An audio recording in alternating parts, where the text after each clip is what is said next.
Hello and welcome to Post Game Live with myself and Rob. Two very contrasting moods right now. Robbie is a little bit upset, aren't you? Well, look, I'm not upset. Listen, I'm only upset when Arsenal lose. But, you know, it would have been nice if Chelsea, even if they had got a point in the game, and they started off all right, Chelsea. They started off all right in the game. But, City have managed to grind it out. You know, when you can bring on £160 million worth of talent off the bench, that's what it can bring to you, you know what I mean? And it was a great assist by Grealish. And, Mahrez getting the goal. And, they continue to fight. They're 5 points behind Arsenal now. So that was a massive win for Manchester City. But I wasn't very convinced with City, I have to say. And I thought Chelsea played well in the first half, but they really suffered because of the injuries. They really did. You got to feel a little bit sorry for them. You know what I mean? Sterling having to come off, Pulisic coming off, both of them very, very early in the game. And it was a bit strange at the end to see so many sort of kids coming on for Chelsea. You know what I mean? They were down to their bare bones. I mean... Well, that's because of the injuries we've had. You know, we also haven't even mentioned that there was no Mason Mount in the squad tonight as well for Chelsea. And we saw that. 2 injuries in quick succession for them early doors. That kind of scuppered their game plan. But in the first half, Chelsea were definitely the team on top. Do you think that they had enough on the pitch to have got something in that first half? Well, they were playing well in the first half, but still not creating enough chances. But I thought that they played well. I thought that they were the better team. But if you don't get a goal against City, if you don't, you know what I mean, eventually... They hit the post twice. Eventually they're going to come and... I don't know, it was just weird seeing Chelsea with such a thin squad. You know, they're having to bring on like Amari Hutchinson and kids like that at the end. And they just didn't look like they were going to score once, you know. And how poor was Aubameyang tonight? It's really poor. He was shot. I mean, he came on as a sub and got subbed off. Yeah. And you could see he looked really upset about it when he came off, but he just didn't do enough. He had a really poor game. Do you not question Chelsea's transfers? Because when I looked at it in the summer, I thought, we know Aubameyang is a good player, but it wasn't working for Arsenal, attitude issues and various things got rid. And obviously we know that Raheem Sterling is a good player too, but it just looked to me that they were purchasing players without actually having a clear direction of what they were trying to build there. So are we looking at the repercussions of that? That was under Tuchel. They've now got Graham Potter in, and he obviously does things differently. He wants to build things, but these aren't his players. So are we seeing a lot of square pegs in round holes with what's going on at Chelsea? Yeah, listen, Chelsea, the way they've been doing things, there doesn't seem to be a plan at the moment. You know, Todd Bowley's just throwing money around left, right and centre. We've seen at the moment they're trying to get in Enzo Fernandez. But the money that they're talking about paying for him, you know, and it just seems to be like, let's try and get this. It's a real weird transfer policy they got at the moment, because on the one hand, it's just like, throw the money, let's try and get this big name, that big name, that big name. But then on the other hand, they are buying in kids like Amari Hutchinson, Chukwuemeka and that supposedly for the future. But I don't know, it just doesn't seem like it's all pulling in the same direction at the moment. And they've got a problem, Chelsea. I'm looking at the table here. They are now 10th in the table. They're 3 points behind Fulham in 7th, who, by the way, that's their next game. Yep. They go away to Fulham. I think they're very lucky that Mitrovic got himself suspended. He's going to be out of that game. But they've got to go away to Fulham. That's going to be a tough game. That's a West London derby, right? They are, at the moment, 21 points. Well, no, sorry. They're on 19 points, sorry. Yeah. Below Arsenal. 19 points, which is something you would not associate with Chelsea. Usually you would always put them within the top 4, especially with the money that they're nearer spent. to the relegation zone than they are to catching Arsenal. Yeah, it's worrying if you are a Chelsea fan. It's not if you are anyone else. But I will say, Chukwuemeka, who came on, I think that he came on obviously because of the injury to Pulisic, but he had a fantastic game for me. I thought he looked really good. He played well. He did well, but I have to say, and I thought when Conor Gallagher came on as well, he brought a lot of energy to the place. But I have to say, for a lot of the others, they didn't really make an impact. But you know what? I'm interested to hear from Chelsea fans out there. Get in the chat, guys. If you're a Chelsea fan. Are you worried, Chelsea fans, at the moment about what's going on at Chelsea? Because You know, I'm seeing some comments here like Daniel Knight 14 says Potter out. It's very, this is the thing. This is what I think, you know, Todd Bowley it wants to change. They've gone from having this way at Chelsea where if something doesn't work within 3-4 months, we pull the plug on it. And I think Todd Bowley giving Graham Potter a 5-year contract is saying things are different now. I'm not Roman, and this is how it's going to be. I'm going to commit to someone. I'm going to give them the tools, and I'm going to build a project here. And let's see how long that lasts. Do you believe that's true? I think that's the intention he went with. Whether or not the fans will just overpower the situation and the football will be so drab, but we know that Graham Potter is not a poor manager. We've seen it at Brighton. We've seen him build a team at Brighton and left Brighton in a very good position. And because of that, they're still 8th in the table. They're higher than Chelsea. I think it takes time to adapt. I really do. Now, right? Graham Potter will be gone from Chelsea by the end of the season. I don't think so. I'm willing. To. We'll make a bet. Make a bet. I think he'll be gone by next season. £10 charity bet. End of next season. Graham Potter will be gone by the end of the season. I'm sorry, and I feel a bit for him because he's a great manager. He's done brilliant things at Brighton, but his job is just not right for him. No, it's not the right fit. And he's, you know, listen, it's always tough to beat Manchester City, right? You know, but they look in the first half. City looked like they were there for the taking. We'll move on to City, but I think that is this game down to Potter and his tactics not winning it, or is this down to the fact that they've got so many players out injured? Chelsea. Well, Che Lewis here says Chelsea have not had a fit first team for nearly 2 seasons. They were only on the top of the league last season until they lost 2 or 3 players in November. Yeah. I'm not having that, though, because the amount of money that Chelsea spend on their squad, we're always hearing that Chelsea have got this amazing squad. Look at their squad depth. Now is the time that we want to see that. But you're seeing a lot of the depth that is actually playing rather than good enough. It's not good enough for the depth. But you've got to look at it in this sense. You know, Fofana's been out since they bought him. True. Reece James has been out all season. Chilwell out all season, and last season as well. Back in the last season, they both were. No Mount today. Who else is missing? No Mount today. No Mount. Who else was missing? There's a few others. No, they're all missing in the second half. But there's a lot of players that are missing. Yeah, there was a lot missing on the pitch, but there's a lot of key players that have been missing for Chelsea. And I think that if you tie that in with the ownership that happened last season, all of that change, and also what's going on, bringing in a new manager, I still don't believe Potter should have been fired. Tuchel should have been fired. But I think there's a lot of change, and I think this is a transitional time for Chelsea. Let me ask you this, right? You name me one other team apart from, say, Man City that can have a £62 million backup. Yeah, they're the only team. Right, so that's what I'm saying. They're the only team. I'm sorry, we don't really want to hear those excuses. We're doing a poll, actually, on it as well, on Graham Potter. Do you think he'll last till the end of the season, yes or no? I want you to vote in that poll. Yeah, let's run the poll. Mustafa, by the way, says Zakaria is an absolute baller. He had a good game, by the way. And he also said, I don't think Chelsea played poorly today, but a few individuals let the team down. They played well in the first half, I thought, without really creating a lot. But in the second half, I think City stepped it up a bit, and they were the better team. Let's talk about Manchester City, because the first half it just was not working. Kante missing too. Kante, thank you very much. And also Jorginho was on the bench. Jorginho did not play. Another key starter. That's the backup. Another very expensive backup. Anyway, Manchester City, they did not look like themselves in that first half. They went with Kyle Walker and Cancelo on the right, one in front of the other. They looked like they had no idea what was going on. They were getting themselves in a complete muddle. And they just didn't look right. You know, it was kind of like they were trying to do like counter-attacking football and just trying to soak up the pressure, let Chelsea have all the ball rather than being dominant in the midfield and passing through the lines. It was very odd. Yeah, it was very odd.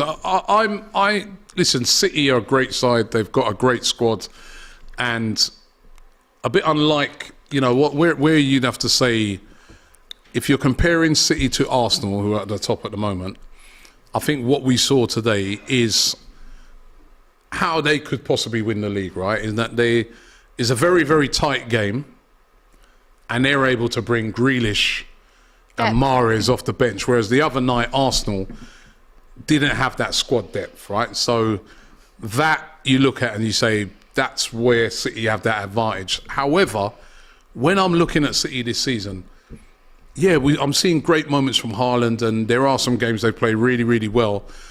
But there's been quite a few performances like that, and I think you know, if they play like that against certain teams, they will drop points. I think this league, you know, I think where a lot of people are saying that, you know, City will go like again on one of their amazing runs.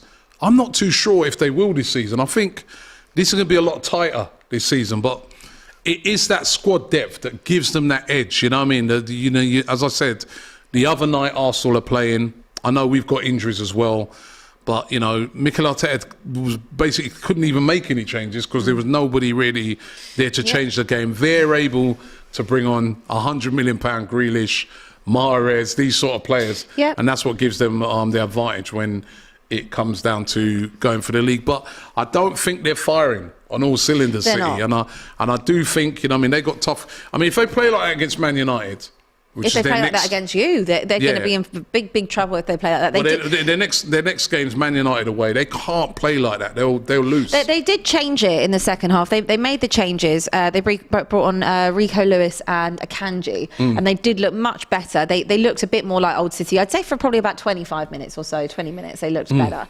And they were playing higher up. They were pressing. That, you know, they weren't allowing Chelsea the space. They weren't allowing Chelsea to get out, and they were passing through the lines. And then they did something a little bit different rather than trying to walk it into the box. And that's how the goal happened as soon as Mahrez and Grealish came on. But that is something, you know, as you mentioned, like they have the tools to be able to do that and look at their bench and have the options, whereas Arsenal don't necessarily have that strength in depth. Tottenham don't have that strength in depth, and not many teams do. No. And that is a difference when you've got injuries. So for me, I think that if you can strengthen in January, I think more than one player. Well, we have to strengthen. It needs to be more the than talk one. has been about Mudryk. You can see here, James Mbappe says, if Mudryk goes to Chelsea instead of Arsenal, it has to be wages, nothing else. Chelsea are not an attractive proposition. Now, this is the big debate. Now, apparently the owners or the directors of Shakhtar Donetsk are actually at Chelsea tonight. They're trying to thrash out a deal.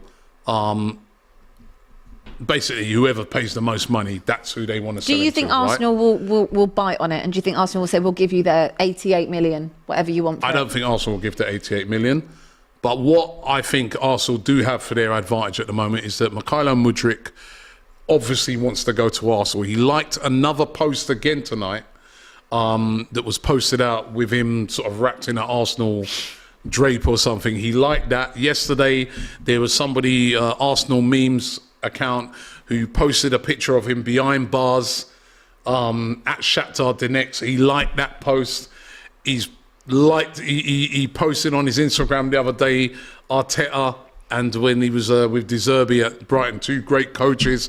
He wants to come to Arsenal. Now, the problem is Shakhtar want the most money, but at the end of the day, if the player doesn't want to go to Chelsea, you know, now Chelsea, what's going to be really interesting with this, Abby, is that after the injuries tonight, particularly to Raheem Sterling, who else are they going to go for? They're going to be pushing hard for a Mudryk because now they're light in players out wide. Yep. But if you're Mudryk and you're looking at Chelsea tonight and the problems that they've got, why would you want to go there when you could go to a team like Arsenal that have a great chance of winning the league this season? If they don't, they've got a great chance of getting into the Champions League. You've got an exciting project there. I don't know. If I was Mudryk, just trying to be neutiral, which is impossible to be literally impossible right now, right? I would want to go to Arsenal, and that's another question I want to throw out there. You know, if you were Mudryk, where would you want to go out of those two clubs? Arsenal and Chelsea. King Salim makes a good point. He said there's better players out there. We don't need Mudryk. We can get Yuri Tielemans, Maddison. We can recall Balogun. It's best to get Mudryk in the summer because Shakhtar will be a Europa League side.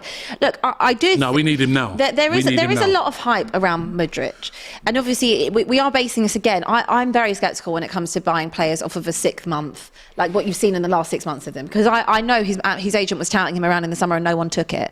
No, Arsenal were interested in him in the summer. But you didn't take it. They didn't at the time, no. No, they didn't, and the price would have been probably lower. And he's gone on and he's proven himself again. But this is my point. He's been superb in the Champions League. Yeah, he has been superb in the Champions League, and it's the same conversation surrounding Enzo Fernandez. If that does come to fruition at Chelsea, there's a big price tag on these players. Yeah. So for me, would you not be more Not that I think that Leicester would sell halfway through the season, but we do know that Leicester need the money. Would you not be better off trying to go and spend the money and buy James Maddison? Because I don't think they're not going to sell James Maddison, and James Maddison's not what we need right now. We need exciting forward players, right, in those wide areas or strikers. But if we're talking about depth... I don't think, listen, I'd love James Maddison, but that's not what we need right now. Plus, he's injured at the moment anyway, but that's not what we need right now. What we need is a player like a Mudryk. Now, for me, if he goes to Chelsea, it would only be for the money. And you know, as well, they'd have to then be paying him a king's ransom on his wages or whatever. But if he wants to play exciting football, if he wants to play for a team that's on the up, it's got to be Arsenal. It's got to be Arsenal. Listen, that's my opinion. It's obviously a bit biased, but what do you guys think? I want to hear from you. Raju Ahmed says Chelsea. Lobby says Chelsea. This says Chelsea. Dandy says Con Robbie is so biased. Con Robbie, I love that. Sadiq says we need Mudryk. Balogun is not helping us to win the title. Let him stay on loan. Tielemans is not a six cover for Partey. If you see anybody else there, there's loads of them coming in. This is something from Chris, which has just come up. Chris, the card collector, who said Arsenal should buy a target man striker. They already have good wingers in Saka, Martinez, Smith Rowe. I completely agree with this, and I was on who's out there that's available right now? This is a discussion I was having on a different show a few weeks ago, and we were looking at potential people who across Europe who maybe aren't starting first team for their teams. Divock Origi at AC Milan is not starting every week. Listen, hear me out. Origi! Hear me out on it. It was a discussion point. Hear me out on it. Origi has won the Champions League. Origi has won the Premier League. He is very happy to sit there on the bench and comes off the bench and seen time and time again for Liverpool, he does a job. If you could take him on loan till the end of the season, why not? No thanks. Why not? He's a Champions League winner and scored and scored in the final. This is the trap and the mistake that Arsenal have made over the years. Like you will, and what Chelsea have been making. You know, when Chelsea looked at it, Aubameyang. Yeah, but Aubameyang's on a long-term contract. If you could take no, but I'm saying Aubameyang, proven goal scorer, he's done it, but they're not realising that Aubameyang's on the decline. So they go and bring in Aubameyang, and what's he done? What did he do tonight? But this is someone that I would rather. Divock Origi has not been lighting up the Premier League for however many years he was here. And he's not lighting up.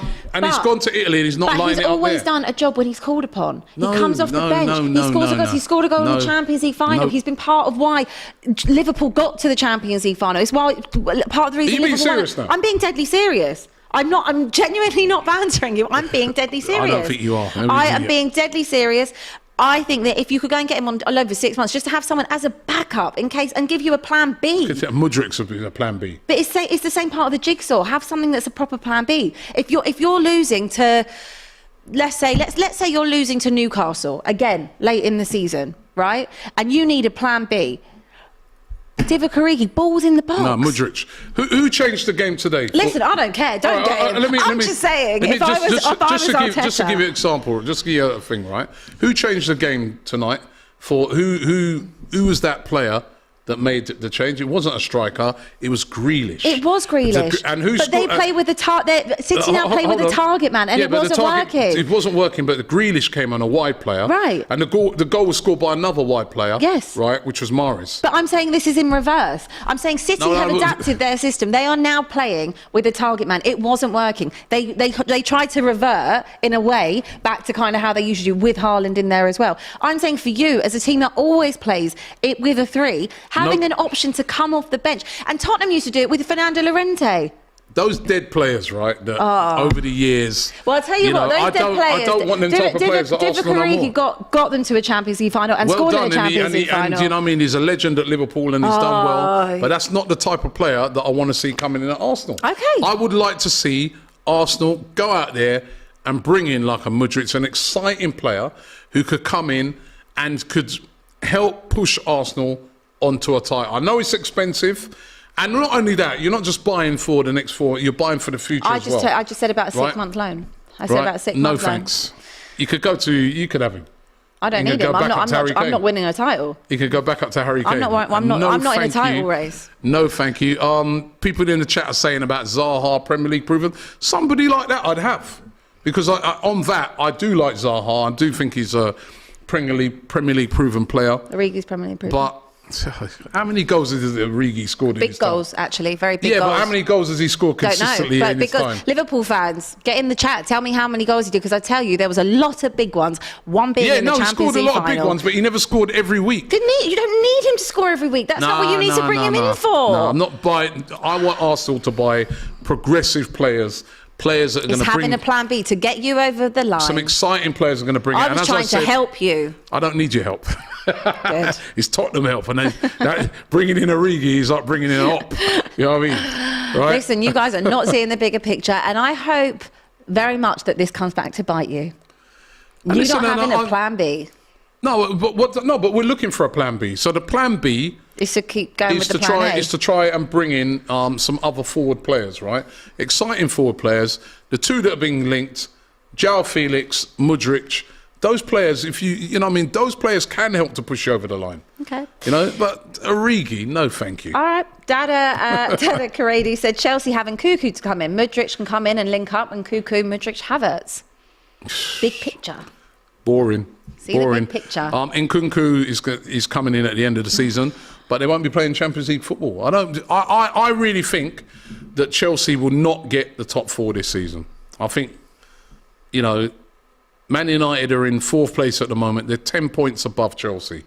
So for them to get into the top four, they're going to have to try and get above Man United, possibly above Newcastle, above Tottenham, and above Liverpool. I can't see it. All those teams are going to fall apart for Chelsea to claw back 10 points. Don't discount Tottenham in that.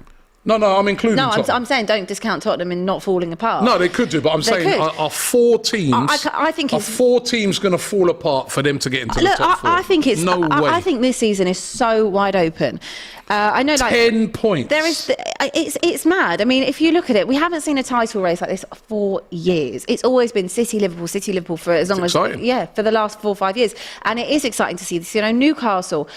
can they stay in that mix for top four the whole season? Do they have, again, the squad depth to be able to do that? Can they maintain that run the entire season? Will they get fatigued? They're a good side. And 1 or 2 injuries. This is the thing. The season is so weird this year because of the World Cup, and we've spoken about this loads.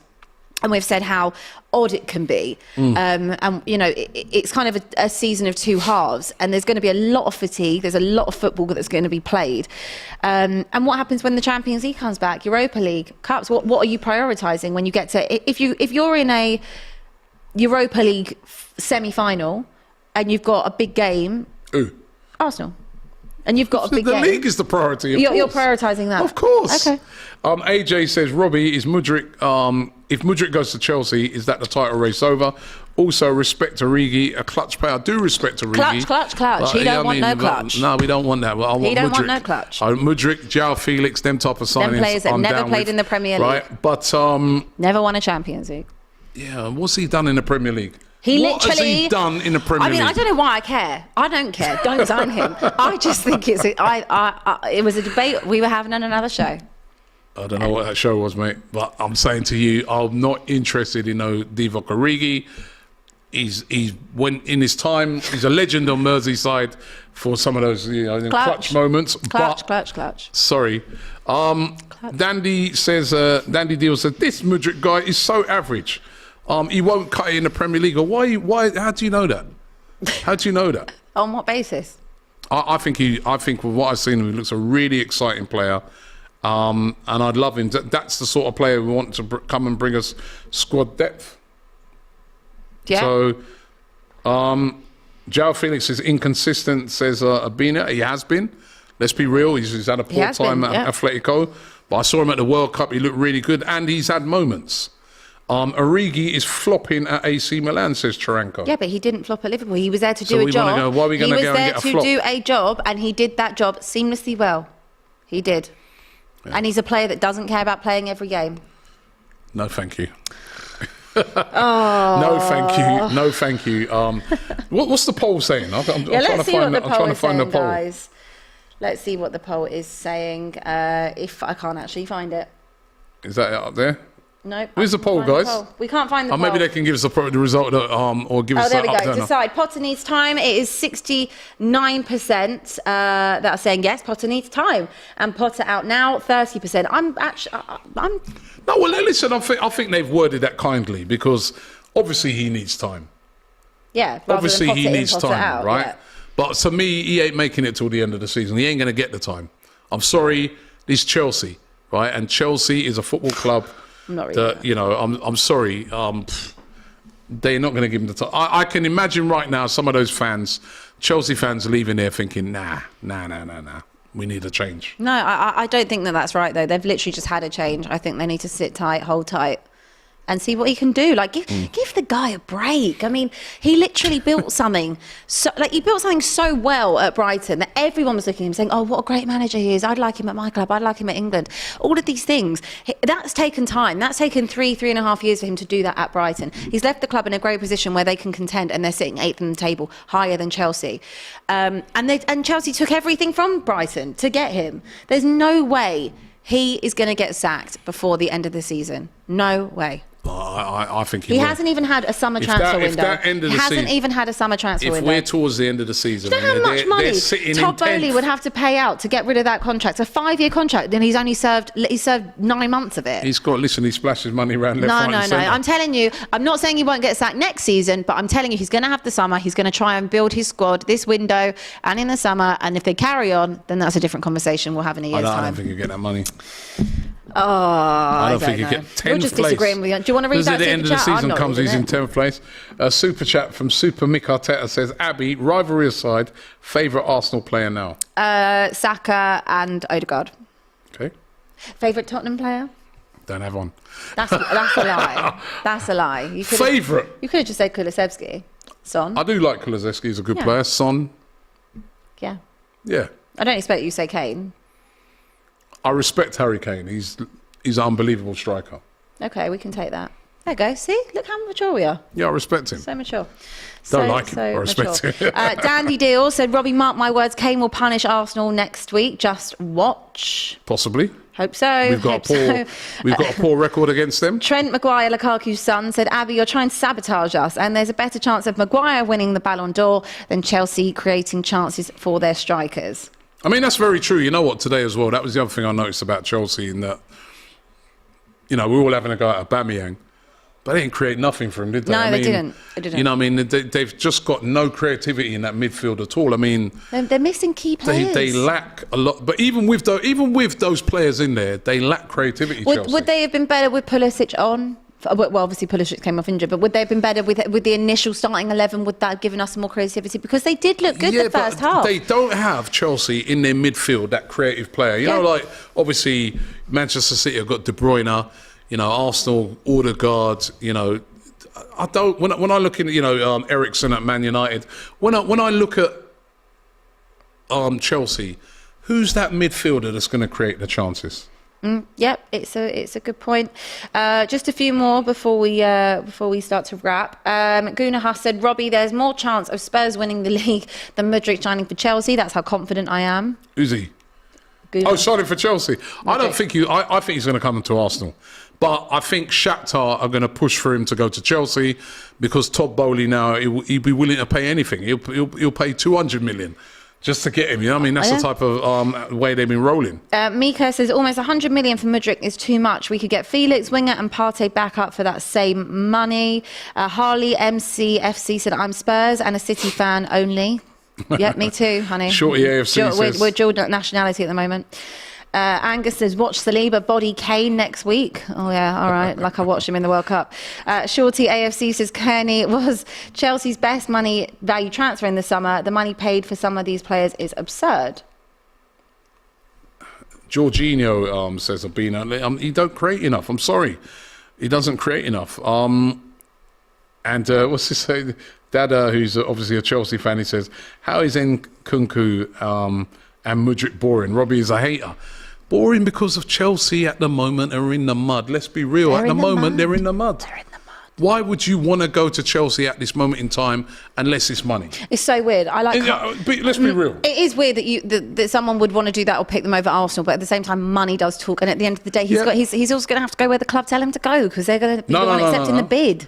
No, he doesn't have to go. He doesn't have to. He can turn around to the club and say, "I'll just stay then." And they'll probably say, "All right, fine." No, I think this is there's going to be a lot of brinkmanship here, right? Because at the end of the day, if the player don't want to move, they can't force him to move. They can't force him to move, and I don't think they'd necessarily care if he was there in the summer. Is he out of contract in the summer? He's not out. He's got a long contract. So then there we go. But then you've seen clubs before not take big offers and then lose out in the long term. I don't think Shakhtar, despite the fact that their directors were saying today they don't need the money.